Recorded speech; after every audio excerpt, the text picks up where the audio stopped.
Ashamaa harka akka mul'atan kabajamtoota daawwattoota keenyaa kun qophii keenya odaa jalaati. Qophii keenya odaa jalaatiin dhimmoota waqtaawaa fi akkasumas dhimmoota hawaasa keessatti haasawaman irratti kan xiyyeeffannee waliin mari'annudha qophiin keenya. Egaan guyyaa har'aafis ajandaa tokko qabanneetii dhiyaannee jirra. Egaan akka magaalaa Finfinneetti to'annoo fi eeyyama konkolaataaf konkolaachisaa wajjin wal qabatee hojiimaan jiru haga ammaatti keessumaatii bara 2014tti maal fakkaata kan jedhu irratti xiyyeeffannee kan nuti mari'annu. Akkasumas immoo hojiin haga ammaa hojjetame keessatti rakkoowwan mudatan abbaan taayitichaa haala kamiin fuudhe kan jedhu irratti xiyyeeffannee mariin taasisnaa haga xumura qophii keenyaatti nu faana tura isiniin jenna. Guyyaa har'aatiif keessummaan affeereetii jiru. Itti aanaa hoogganaa olaanaa abbaa taayitaa eeyyamaaf to'annoo konkolaataaf konkolaachisaa bulchiinsa magaalaa Finfinnee kan ta'an Injiinar Daawit Zallaqaadha. Injiinar baga nagaan dhuftan. Baga nagaan eegdan. Tole, egaan akkuma mata duree irratti kaasee abbaan taayitichaa yookaan abbaan taayitaa keessan keessuma eeyyamaaf to'annoo irratti xiyyeeffatee kan hojjetuuti. Mee bara 2014 hojiiwwan haga ji'a 10ffaa kanatti yookaan bara bajataa kana keessa hojjetaman maal kan jedhu irraa kaasnee gara marii keenya kaanitti adeemnu. Egaan waajirri keenya damee lamaan yookaan istiriimii lamaan hojiilee gurguddoo baay'ee hojjeta. Dhimmoota konkolaataa fi dhimmoota konkolaachisaa hojii wal qabatee hojii babal'aa hojjeta. Kan konkolaataa hojii wal qabatee ga'umsa konkolaattotaa mirkaneessuu hojii wal qabatee eeyyama kennuu hojii wal qabatee hojiilee baay'ee hojjeta. Kanneen waggaa waggaadhaan technical inspection hojjetan waajiraaleen ga'umsa kana mirkaneessan jiru. Magaalaa kana keessatti gara waajira 57 oltu jira. Magaalaa kana keessatti eeyyama kan fudhatanii isaaniif eeyyama kennuu haaromsuu isaaniin supervise gochuudhaan hojiilee isaanii seeraan akka isaan gaggeessan gochuu hojii wal qabatee hojiin baay'een hojjetamaa tureera. Konkolaataa haaraa galmeessuu wajjin wal qabatees akkasuma bara kana ammaa haga ammaatti gara konkolaataa naannoo 27,450 ol magaalaa kana keessatti akka galmaa'u taasifameera. Kana galmeessuu keessatti gabatee konkolaataa kennuu isaa hojii wal qabatee wantoota jiran hundumaa tajaajila se'aa kennuu keessatti hojii bal'aan hojjetamaa tureera. Isaa ol barsiifataan yeroo baay'ee boolloo jennee so'amnu sana yookaan technical inspection gochuu hojii wal qabatee gara naannoo 3,373 ol kun sabarreen gaddaa wajjin compare gooneetu ilaallee barreen gaddaa inni waggaadhaan illee inspeectionii kana gaggeessine amma kanaan ta'u ture. Amma ji'a 10 gidduutti amma kanaa gochuu dandeenyeerra. Naannoo 373 ol technical inspection gochuu dandeenyeerra. Isaa ol kanneen technical inspection kana mirkaneessine waraqaatti laannee kan ammoo cross check gochuudhaan bakkee irratti immoo hammam perform gochaa jiru, hammam balaa konkolaataadhaaf hin saaxilamne technically roadworthy konkolaattonni kun kan jedhu immoo mirkaneessuudhaaf akkasuma to'annaa tasaa taasisuudhaan gara konkolaataa naannoo 16,000 ol inspect gochuu dandeenyeera bakkee irratti. Isa keessaas naannoo percentii 34 ol kan ta'an konkolaattonni magaalaa keenya keessaa rakkoo xinnoo hanga guddaatti rakkoo adda addaa akka isaan qaban ilaaluu dandeenyeerra. Isaan akka sirreessan balaa konkolaataadhaaf akka isaan hin saaxille rakkoo isaan irra jiru yookaan technically rakkoo isaan furuu qaban hundumaa adda baasnee akka isaan sirreessan warra adabamuu qabamanis akka adabaman taasisaa turreerra jechuudha. Dhimma konkolaachisaa wajjin wal qabatee eeyyama kennuu kaasee hanga qormaata kan tiyooriis kan gochaas jechuudha.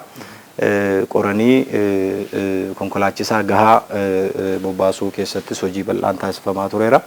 Qormaata tiyoorii qoruu wajjin wal qabatee naannoo 52,500 ture karoorri keenya. Raawwiin keenya naannoo 71,242 kunis percentii 100 ol akka ta'e agarsiisa. Qormaata gochaa qoruu wajjin wal qabatees akkasuma naannoo 52,500 ol ture karoorri keenya. Raawwiin keenyas gara naannoo 61,812 olidha. Kunis percentii 100 olidha. Kana wajjin wal qabatee yeroo baay'ee kan xiyyeeffannee hojjennu namoonni baay'een hin qoramu tiyooriis kan gochaas hin qoramu garuu hammi qoramu keessaa hammi darbu lakkoofsaan yookaan reetiidhaan baay'ee xiqqoo ture. Isa sirreessuu irratti kan baay'inaan hojjechaa jirru barana persentii barreen gaddaa persentii 54-56 isa ture barana gara naannoo persentii 61 geessuu dandeenyeera kan tiyoorii persentii 54 hin caalu ture namoota qoraman keessaa jechuudha. So kanaan warra leenjii kennaniif unutu eeyyama kenna waan ta'eef isaaniin ga'umsi isaanii ol akka sirratu yookaan immoo kapasiteet gochuudhaan dandeettiin barsiisuu isaanii ol akka dhufu gochuudhaan namoota ga'umsa qaban qormaataaf akka dhiyeessan gochuudhaan gara persentii 61tti fiduun danda'ameera jechuudha. Kana wajjin wal qabatee tajaajiloowwan walumaa galatti amma warra fuuldura jiru sitti malee tajaajila baay'eedha kan biraanchii 12 qabnu keessatti kenninu. Tajaajilawwan kenninu hunda irraati galii akka bara bajataa karoora bara bajataa 2014tti gara naannoo biiliyoona 2.1 sassaabuudhaaf ture karoora keenya.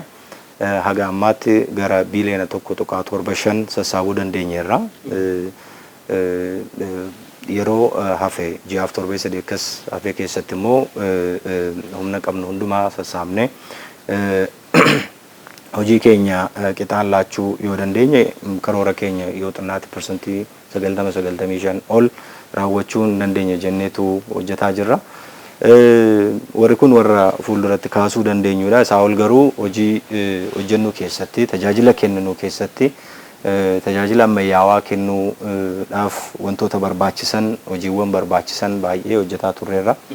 Tole injiinar gara sanitti ni deebinaati. Egaan yeroo amma kaasaatii turtan konkolaattota magaalaa Finfinnee keessa jiran keessaa gara 373 oliif sakattoo taasisuu sakattoo teeknikaa akka taasistan yookaan boolloo kan jedhu akka kennitanidha.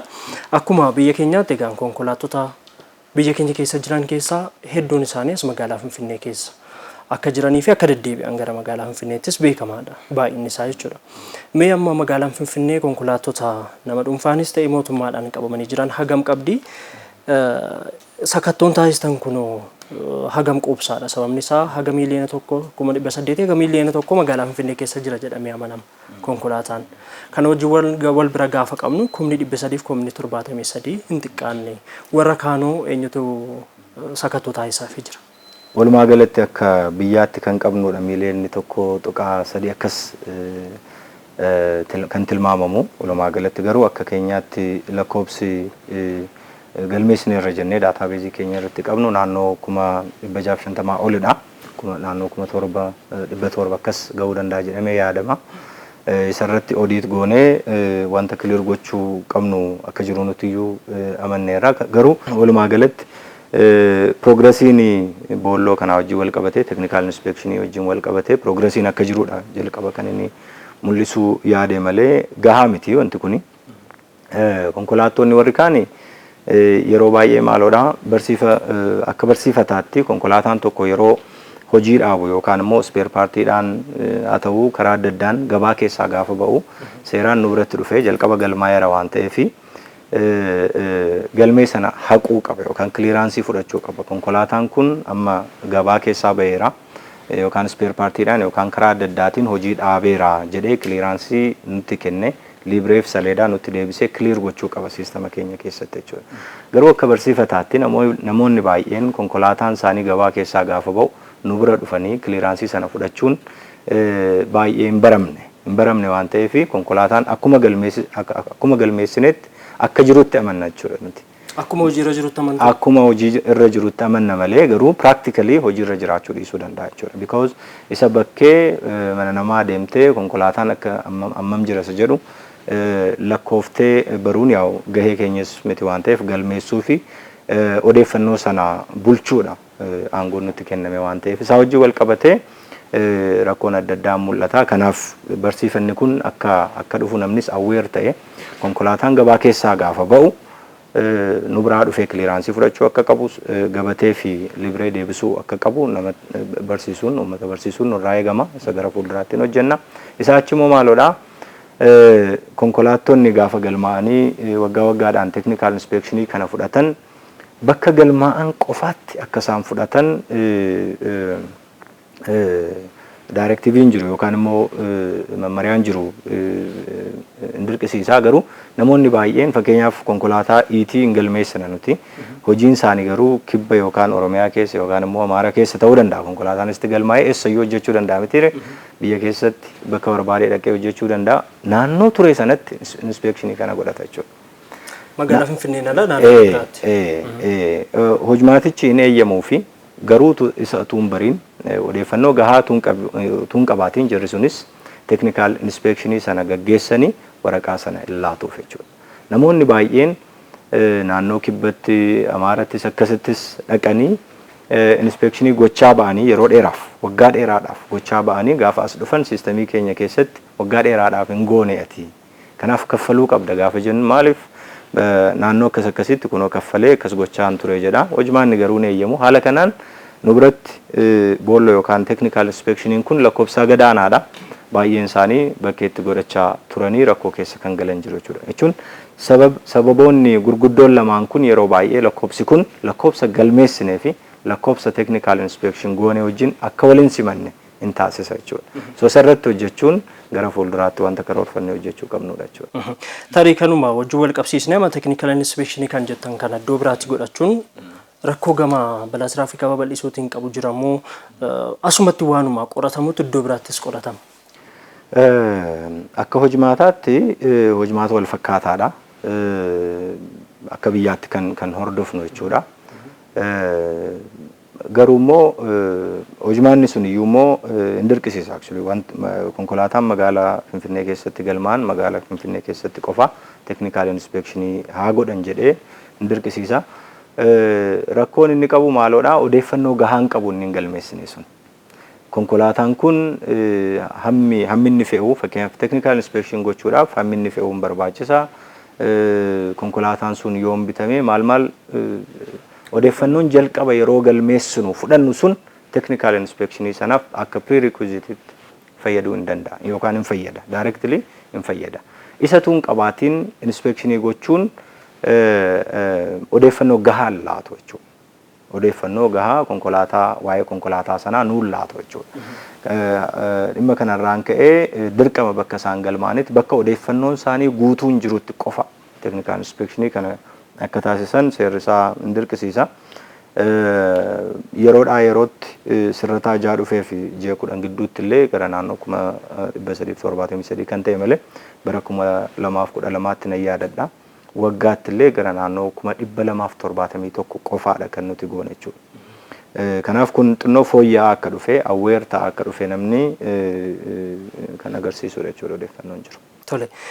Mee gara konkolaachistotaatti yeroo deebinu egaan haaraa kan konkolaachisaa ta'an yookaan eeyyama kan fudhatan qormaata yaadrimee yookaan qormaata barreeffamaa fi qormaata gochaa akka fudhatan beekamaadha. Akka sila kaasaa turtanitti ammoo hammi darbiinsaa dabalaa jira kan jedhu kaastaniitii jirtu.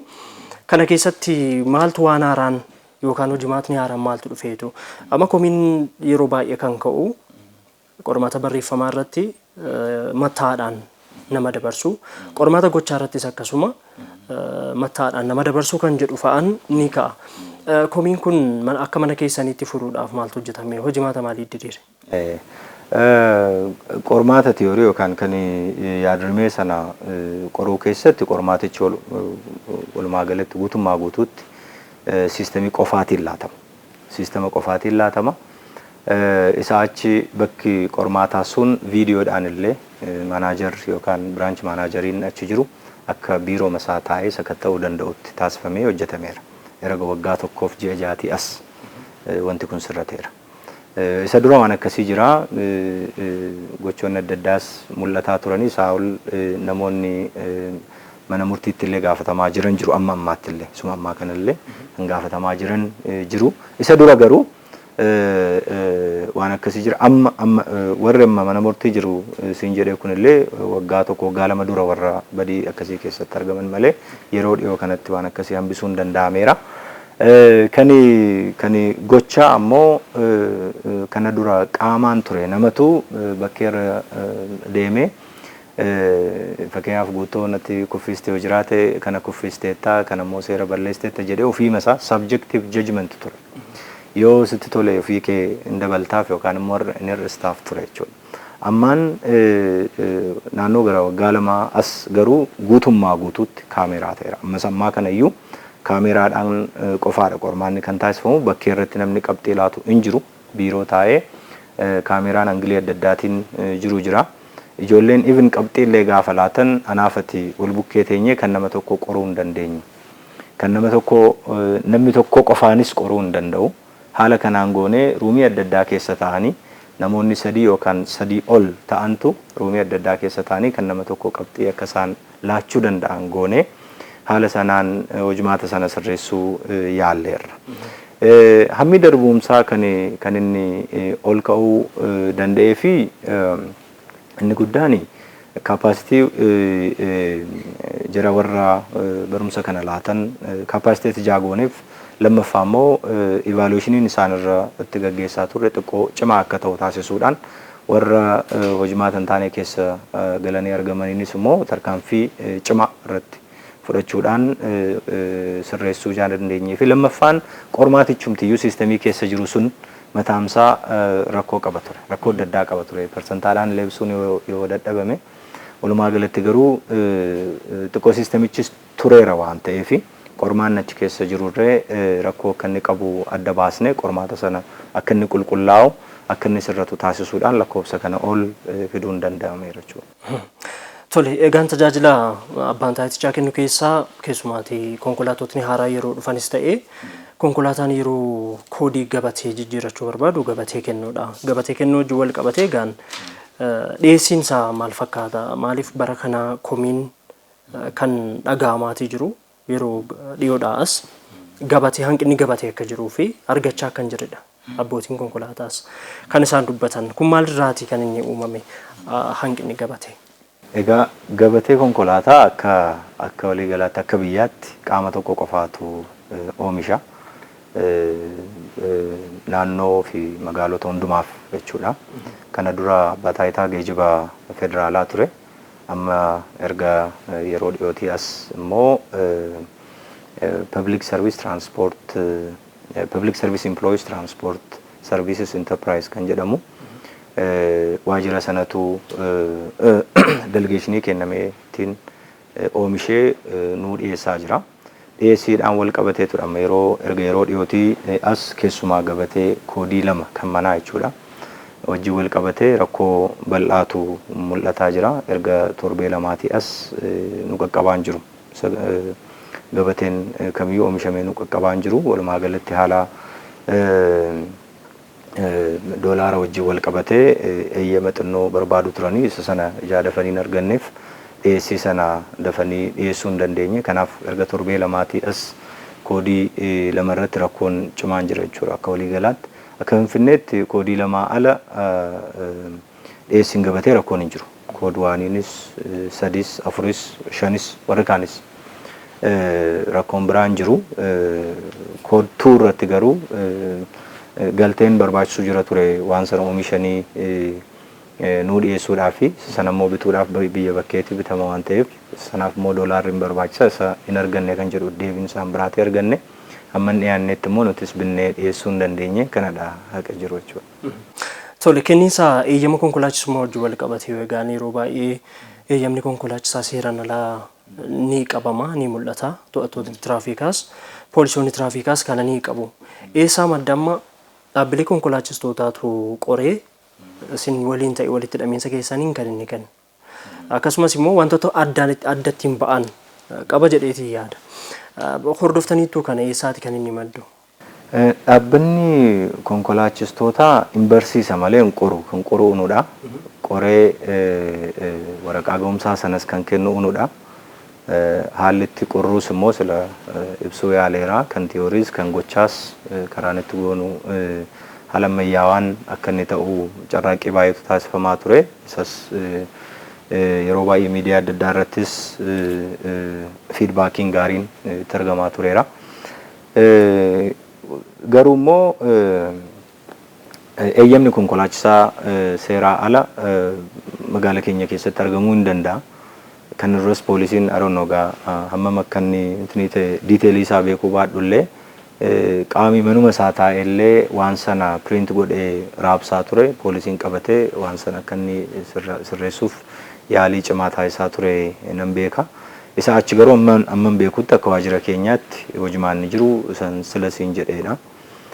Karaa waajjiraalee dhaabbata konkolaachistoota waan akkasii laachuufis hin danda'anii barsiisanii odeeffannoo jiru nutti erguu qofaa malee isaa ol aangoon laatameefis gochaan isaa raawwachuu danda'anis hin jiru. Kanaafuu seeraaltota jechuudha. Eeyyee akkas maaliif kan keessan irraa adda ba'anii akkamitti adda ba'a? Karaan itti adda ba'u karaan adda addaa jiraachuu danda'a. Tokkoffaa waraqaan nuti yookaan waraqaan ga'umsaa sun inni nuti kenninu suni karaatti cross check godhamu waan adda addaa QR koodii qaba. Fakkeenyaaf QR koodii sanaan diiteelii sana moobaayilii fayyadamuudhaan illee diiteelii arguun hin danda'ama. Nooraatii dhufee hin dhufne isa jedhu karaa salphaan adda baasanii abbaan kenne illee irra jira eessatti akka inni barate illee jira waan sana QR koodiidhaan illee haala salphaan adda baasuun hin danda'ama. Yeroo baay'ee warri forjidii ta'an diiteelii akkasii qabaachuu dhiisuu danda'u jennee yaanna. Isa achi garuu diiteeliin adda addaas jiraachuu danda'a. Kan keenyaaf kan isa forjidii adda baasuun karaan itti danda'amu jechuudha. Mee waa'ima hojimaata badaa maqsoo hojii wal qabatee waajjirichi yeroo hedduu kana dura ni dhageenya maqaan isaanii ka'a. Keessumaa gama mattaa hojii wal qabatee hojimaata badaa malaamaltummaan keessatti babal'ataa kan jiru. Kana hojii wal qabatee mee hordoffiin hojjettoota irratti taasistan gaggeessitoota garaagaraas haa ta'u biraanchii irratti taasistan maali tarkaanfiin fudhatan jira? Walumaa galatti waan kana hambisuudhaaf jalqaba hojimaata keenya irratti fookas goonee kan hojjennu. Hojimaata sirreessuu fakkeenyaaf wanti yeroo baay'ee malaamaltummaas haa ta'u mattaas wajji wal qabatee kan ka'u faayila wajji wal qabatee ture. Faayilli badee jedhama kan konkolaataas haa ta'u kan konkolaachisaas haa ta'u namni tajaajila wayii argachuu gaafa dhufu faayilli kee badeeraa hin jiru kan jedhu ture. Rakkoon kun humnaa ol ture waggoota 2-3 darban keessatti yeroo baay'ee waajjirichi kan itti qoramaa ture jechuudha. Erga bara kanaatii kaasee garuu e-faayilingiidhaan faayilota jiran hundumaa kan konkolaataas kan konkolaachisaas iskaan goone e-faayiling siistemii ofiisaaf hojjenne achi keessatti kaa'uudhaan faayilli kamiyyuu qaamaan baasuun utuu hin barbaachisin siistemii marra ta'anii faayila hundumaa access gochuudhaan faayilli badeessa jedhamu sanas completely percentii 100% hambisuu karaan danda'amu piroojeektii dhaan hojjechaa turre waggaa 2 darbeef amma sammaa kanatti raawwateera. Gara fuulduraattis hojjetamaa deemuu qaba. Ruutiinli hojjetamaa deemuu qaba. Garuu faayiloonni ammaa jiranitti iskaan ta'anii e-faayilingiidhaan siistemii e-faayilingiidhaan akka isaan hojjetaman taasisuun danda'ameera. Isa achi rakkoon biraan kan ture baay'ina tajaajilamaadha. Baay'inni tajaajilamaa jira taanaan weetingii sana jibbuudhaan namni waa laatee tajaajila isaa dafee argatee deemuu barbaada. Kanaaf haala sanaanis rakkoon mul'atu jira ture. Isas hambisuudhaaf maashina kan toora qabsiisuu danda'u yeroo baay'ee baankoota irratti kan hojiirra oolaa turani. Tajaajilli keenyas isaa wajjin xiqqoo walitti siqaadha waan ta'eef biraanchii 2 malee jechuudha. Araadaaf Booleetii ala warra jiran hundi isaanillee kan isaanii hojjetaa jirra waan ta'eef jechuudha. Warra kaaniin hundi isaanillee maashina kan akka isaan godhatanii fi haala sanaan toora seeraan qabatanii akka isaan tajaajilaman kamiyyuu haala sanaan akka tajaajilamuu fi even sa'aatiin itti tajaajila argachuudhaaf itti turanillee akka inni hir'isu yookaan immoo akka inni badu taasisuun yaalameera jechuudha.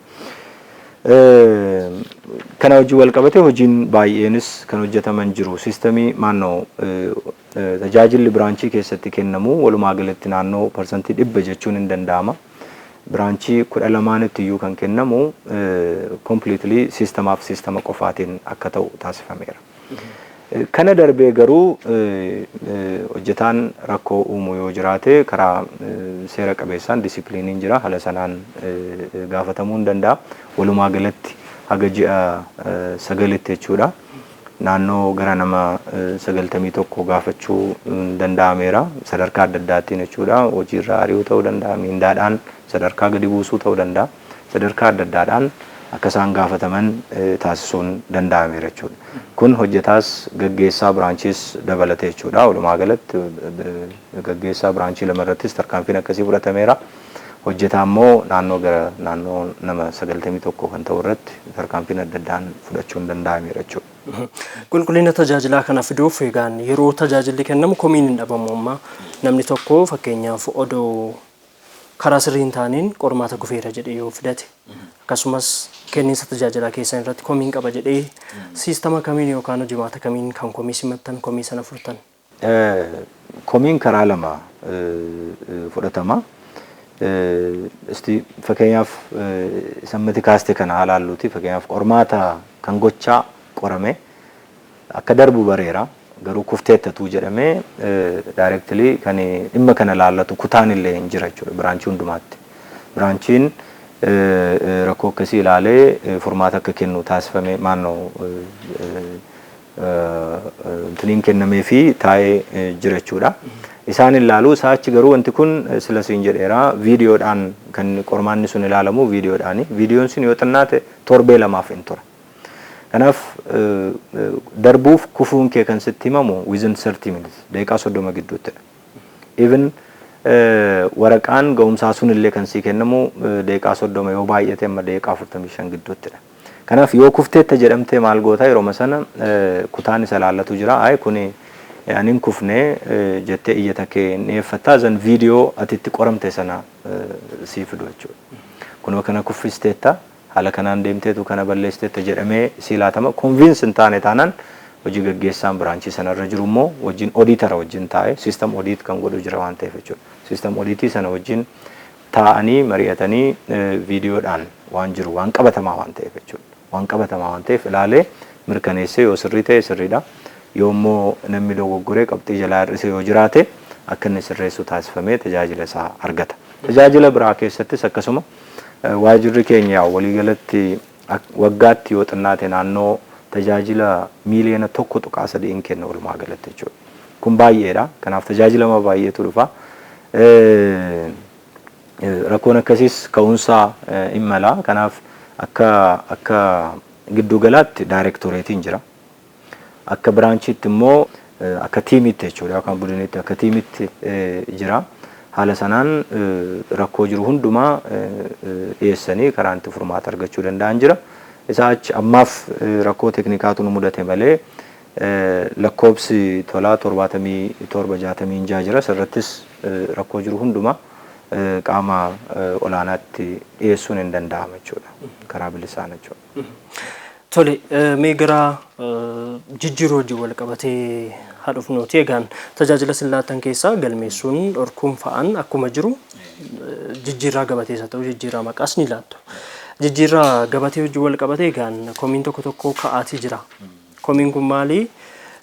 Koodii yeroo jijjiiruudhaaf namni yaalii taasisu irratti diduun yookaan ammoo lafarraa harkisuun akka jiru ka'aa kun maalirraa ka'eeti? Jijjiirraa gabatee wajjin rakkoon hin jiru karaa keenya jijjiiruun dhorkaa miti.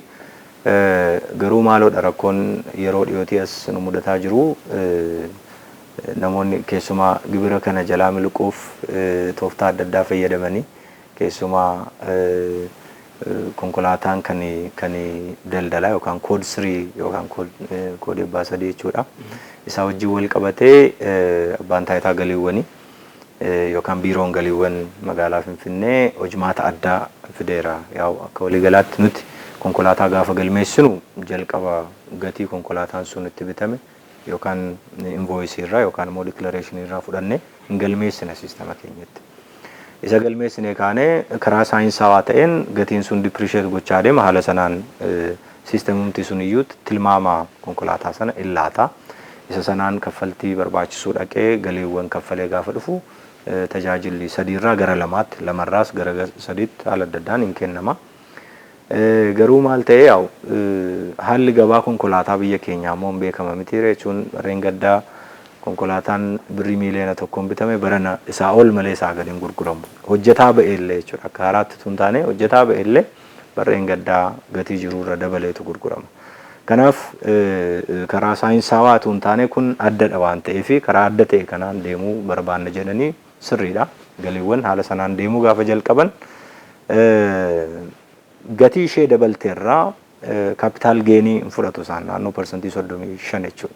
Fakkeenyaaf konkolaataan tokko bara gaddaa miliyoona tokkoon bitame barana miliyoona tokko tuqaa shan utuu tilmaamanii isaanii birrii miliyoona 500 maannoo birrii 500 sanarraa parsantii 35 galiiwwaniin hin fudhata. Kun seeraan waan jiruuf jechuudha. Ishee kana baq maal godhu konkolaataa koodii sadii warra qabatan gara kiliraansii fudhatanii gara koodii lamatti jijjiirratu. Koodii lamatti gurguranii sadiitti deebisanii so kun walumaa galatti galii mootummaan sassaabuu qabu jalaa miliquudhaaf deliberately gochaa taasifamaa jirudha. Kana wajjin wal qabatee amma ammaatti wanti dhorkine ifatti wanti dhorkine hin jiru. Garuu deliberately namni isheema kana miliquuf waan akkasii gochaa jiraachuu isaa gaafa baru hold goonee sirreessinee jara gorsinee qarshiin kun gaafa sassaabamus tajaajila keenyaaf tajaajila hunduma keenyaaf kan ooludha. Kanaaf waan akkasiin godhiinaa jennee gorsinee karaa sirriin akka deeman taasisuudhaaf carraaqqiin baay'een taasifamaa jira. Isaa achi garuu galiiwwan wajjin taane seerri kun subjective akka hin taane namoonni ofii isaaniif konkolaataan kun miliyoona tokkodha. Kun immoo 500 jedhanii akka hin tilmaamneef siistemii karaa hojimaata qabuun akka deemu taasisuudhaaf hamma ministeeraatti hojiin hojjetamaa jira. Inni sun gaafa sirratu garuu oduun kunis hojumaan hin dhaabata jechuudha. Mammaatti garuu wanti nu mudate kanadha jechuudha. Tole bakka qormaataa fi akkasuma bakka shaakallii hojii wal qabatee rakkoo akka qabu magaalaan Finfinnee kan kaafamu bakkeewwan daandii geejjibaa irratti shaakallii kan taasisan tokko tokko ni jiru. Kana furuuf maaltu yaadame tarii hojii gara fuulduraatti ta'uu danda'a. Bakki ofii keessanii yookaan ofii keessaniitti qortan yookiin itti shaakalchiistan jiraachuudhaaf maal hojjechaa jirtu? Rakkoon cimaan akka waajjiraatti qabnu isa kanadha. Kan itti kan shaakallii qofaa miti, kan qormaataallee kan keenya miti, kan magaalaa Finfinnee miti, kan federaalaati kan itti qoraa jirrullee. Kanaaf erga yeroo dhiyootii as even wantoota adda addaa achi keessatti modify gochuudhaaf rakkoochi jirullee furree yaa'u environmentii sana namoota qoramuu dhufan mijataa akka ta'uuf wantoota xixiqqoo hojjechuuf illee eeyyama argataa hin jirru because qabeenyi sun qabeenya magaalaa Finfinnee waan hin taaneef jechuudha. So kan shaakallii qofaa miti kan itti qorrullee hin qabnu jechuudha. So kana hojii wal qabatee hojii baay'ee hojjetaa jirra. Lafa master plaaniidhaan nu kenname jira. Master plaanii magaalaa Finfinnee keessatti lafa kanaaf jedhamee ramadamee jira. Sana fichisiisnee gara karaatti deebisuun sun ijaaramee kompleksiin Finfinneedhaaf madaalu akka hojjetamu magaalaa kana keessatti carraaqqiin cimaan taasifamaa jira. Oromoonaan milkoofne bakki shaakallii still bakka naannoo sochiin baay'een hin jiraanne filanneetutti shaakalsiisna malee bakki kanaaf jedhamee dedicate ta'ee nu laatamee hin jiru. Actually karaa saayinsawaa ta'een yoo ilaalle actually namoonni qoramanii gaafa ba'an bakka isaaniif qophaa taa'etti tun taane tiraafikii keessatti magaaluma kana keessatti oofu waan ta'eef shaakalliinis magaaluma bakka sochiin jirutti akka ta'u hin gorsama yeroo baay'ee. At least jarri akka isaan amma seeraan beekanitti sirriitti amma harka hiikkatanitti bakka aktivitiin xixinnoon jirutti bakka sochiin baay'ee hin jiraannetti akka ta'u haa gorsamuyyuu malee completely gibbiima tokko keessatti isaanumti qofaan bakki itti tireen godhan taanaan practical hin ta'u. Qormaata sana laattaaf maannoo waraqaa ga'umsaa sana hin kennitaa fi magaala keessa galee garuu oofuu nama hin dandeenye oomishta jechuudha. Kanaaf tiraafikii keessatti tu deemanii qoraman maannoo shaakalan gaariidha jedhamee yaadama. Walumaa galatti garuu at least bakki sun sirriitti designeet ta'ee waan kanaaf kenname jedhamee kompleksiin adda addaa keessatti hojjetamee bakka shaakallii gaarii ituu qabaanee nuufis gaariidha. Gara fuulduraattis hin hojjenna. Walumaa galatti garuu yaadi jiru kanadha. Lafa tokkollee dhimma konkolaataaf konkolaachisaa wajjin wal qabate waan qabnu miti jechuudha akka magaalaatti. Sarii bara 2014tti abbaan taayitichaa karoora isaa maali? Maal irratti hojjeta? Bara 2015tti. 15tti. Bara 2015tti hojiilee gurguddoo keessumaa hojii keessumaa tajaajila keenya ammayyaa taasisuudhaa fi hojiilee siistamaadha baay'inaan hojjenna jennee kan yaadne hojiin inni tokko inni guddaan siistama keenya kan tajaajila konkolaataa itti kenninu yeroo dheeraaf hojiirra ooleera waan ta'eef sana jijjiiruudha. Isa sana jijjiiruudhaaf piroojeektiin karaa World Baankiidhaan qabatamee karaa ministeera loojistiikii fi geejibaa wajjin wal qabatee kan jiru jira akka biyyaatti kan hojjetamaa jiru. Isa wajjin gahee keenya baanee piroojeektiin sun gara lafaatti akka dhufu akka inni hojiirra oolu gochuudhaaf gargaarsa dandeenyu hundumaa hin goona. Isaa achi technical inspection sana sila haasaa turre naannoo 373 ol waggaa kanatti taasisneerra. Odeeffannoon kun yeroo baay'ee daataabeezii ofii isaaniif qabu jarri lakkoofsaan gara naannoo 57dha jarri kana hojjetan magaalaa kana keessatti eeyyama kan fudhatanii. Isaanii wajjin wal qabatee informationii kan wal jijjiiraa jirru waraqataan. Daataabeezii sana paaswordii isaanii qabna gallee ilaaluu dandeenya gaafa deemnu garuu ofiisii keenya keessa teenyee karaatti sakatta'uu dandeenyu hin jiru jechuudha ammaatti. Isa sana wajjin wal qabatee namoota ga'umsa kana qaban siistemii kana irratti hojii eksperiensii gurguddaa qaban wajjin approach gochaa jirra. Ji'a dhuftu keessatti ji'a tokkoof lama dhuftu keessatti waan kana raawwanne bara dhuftu informationiin technical inspection center irraa dhufu hundi isaallee akka inni soorsii isaarraa akka dhufeetti sirrii akka inni ta'e maanuwaalii wajjin wal qabate akka inni sirrii ta'e mirkaneessine siistamichumtii illee karaatti waan sana ofiisaaf adeemsuu danda'uun siistemii sana irratti hojjetaa jirra. Wantoonni kun wantoota gurguddaadha akka waajjiraatti. Inni kan federaalaa wajjin wal qabatee jiru inni silaa kan konkolaataas kan konkolaachisaas qaba. Inni lammataa immoo kan konkolaataa qofaadha. Inspection centeriif kan keenya wal qabsiise karaatti odeeffannoo haala salphaadhaan wal jijjiirree to'annaas haaluma sanaan karaatti gochuu dandeenya. Kan carraanuu banuudha. Warra kanaa fi warra kaan immoo egaa hojiilee ruutiin ta'an immoo karaa si'aawaa ta'een kennuudhaaf carraaqqii taasisna jechuudha. Tole Injiinar Daawit Zallaqaa marii keenya irratti argamtanii ibsa bal'aan laattaniif guddaa galatooma. Galatooma isinillee. Tole daawwattoota keenya egaan qophii keenya odaa jalaatiin dhimma abbaa taayitaa eeyyamaa fi to'annoo konkolaachisaa bara 2014tti maal hojjete 2015 foo maal karoorfate akkasumas komiiwwan jiran akkamiin hiikaa jira kan jedhu irratti Injiinar Daawit Zallaqaa wajjin turtii taasisnee kana fakkaataa torban qophii keenya odaa jalaa dhimma biraatiin kan walitti deebinu ta'a waan faana turtaniif horaa bulaa Taganyii Bafaqaaduun ture. Olmaa gaarii.